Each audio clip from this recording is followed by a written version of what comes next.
Nesse momento, na Índia, se celebra um grande festival que se chama Navaratri, que são 9 noites ou 9 dias, reverenciando, cultuando a deusa, ou as deusas ou a deusa nas suas várias manifestações. Você pode se perguntar, bom, o que eu tenho a ver com isso? Não sou hindu, não entendo nada dessas deusas. Bom, a gente pode olhar isso de várias formas. Uma delas é percebendo que de onde vem a cultura antiga da Índia, que a gente chama de cultura védica, ela tinha uma grande conexão com a natureza, com os ciclos da natureza, de compreender o ser humano integrado nesses ciclos. E quando a gente está a favor da natureza, a gente tem mais saúde, mais vitalidade, tudo funciona melhor na nossa vida.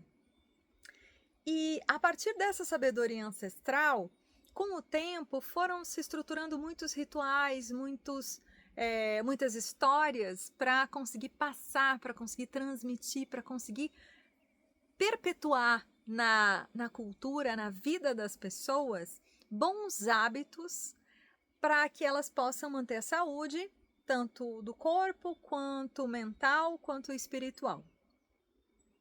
E nesse sentido, a deusa, ela representa a força da natureza.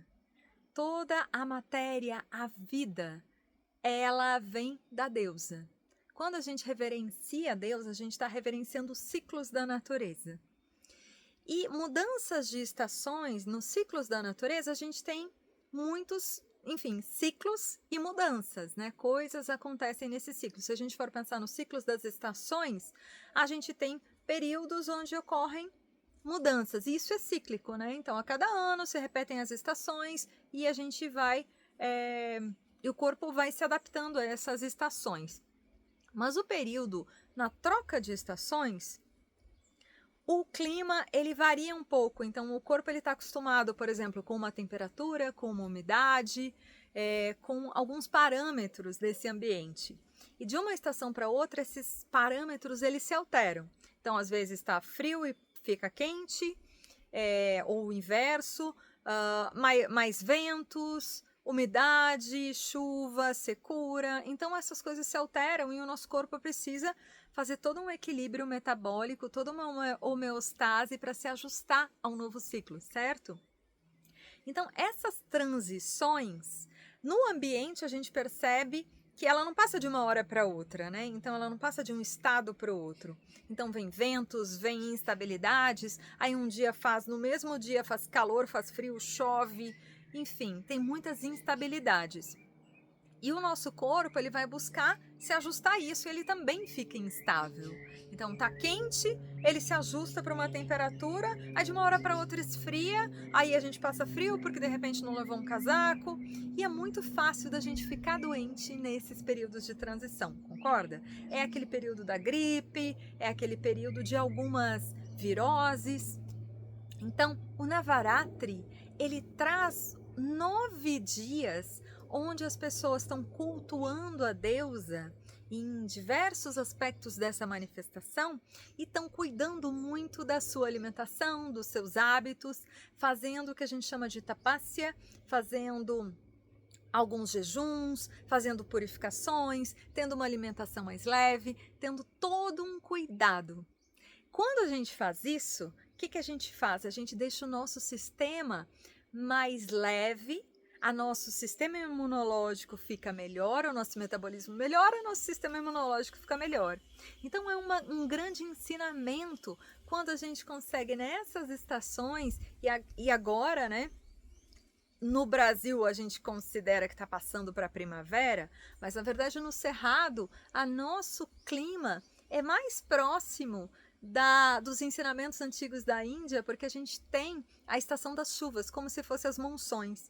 Então, nos ensinamentos tradicionais da Índia, são 6 estações e não 4. As 4 estações são mais adequadas no Brasil, talvez para o sul do Brasil, onde tem um clima mais temperado. Mas no resto do Brasil, a gente não tem 4 estações fixas assim. A gente é um pouco diferente. Então, quando a gente percebe o clima de uma outra forma, a gente pode aprender mais sobre essa mudança de estação e se preparar melhor a nossa saúde para isso.